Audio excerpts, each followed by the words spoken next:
tragedy of the Arab world is once the established regimes collapsed, they were replaced by either radical Islamist groups or by chaos, in which the chaos spread in a sectarian manner, often tribal ways, ethnic breakups.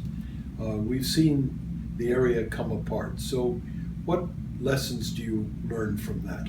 The importance of reestablishing stability as a core concept of the direction of your policy. We are each in our own ways exacerbating the new tensions in the region. So stability is about reestablishing an understanding among the external powers that the discord inside Arab nations today is none of our interests, and we have to come up with political solutions that address those interests.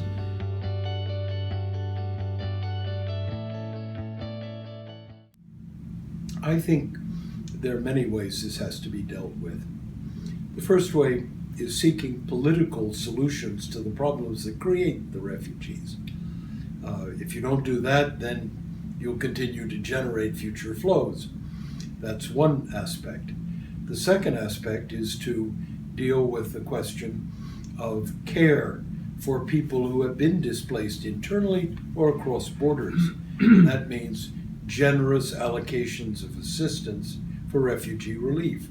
And I can assure you the international community, including the United States, has fallen well short of our responsibilities. But the third issue is migration. There is absolutely no doubt in any of our minds that a significant or a portion of the refugees from and inside the region are going to make their way outside the region. Whether it's to Europe or beyond, they're on the move right now. Now, I think, again, in the Syria case, we are underperforming an historic responsibility.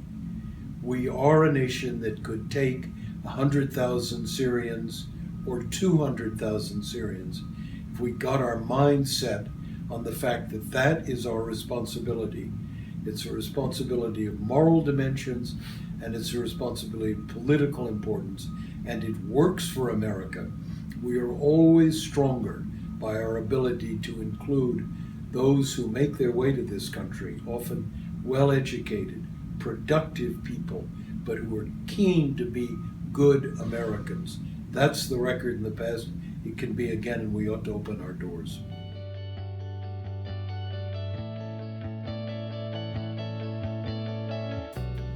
We ought to be designing the political package for Syria, not waiting for Russia to create facts on the ground. Now, what is that outcome that you have to have? I think all of us ought to recognize that Syria is not going to be settled militarily. You need a political settlement. Now that means you've got to get an agreement between the external parties who are playing inside the Syrian equation and among Syrians themselves to create a political transition from the regime that exists today through a transitional period to a regime in the future in which Assad goes, and bring that coalition of the majority of Syrians together to build a new state on the one hand, on the other to combat the religious radicals.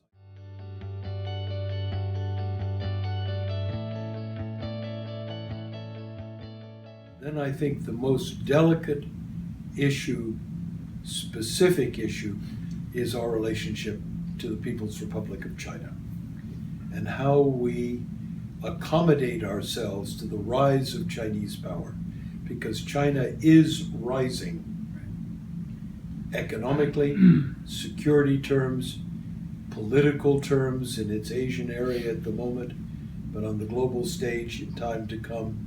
How do we manage this very delicate but extremely powerful phenomena that is today's China, and do it respectfully, but at the same time firmly?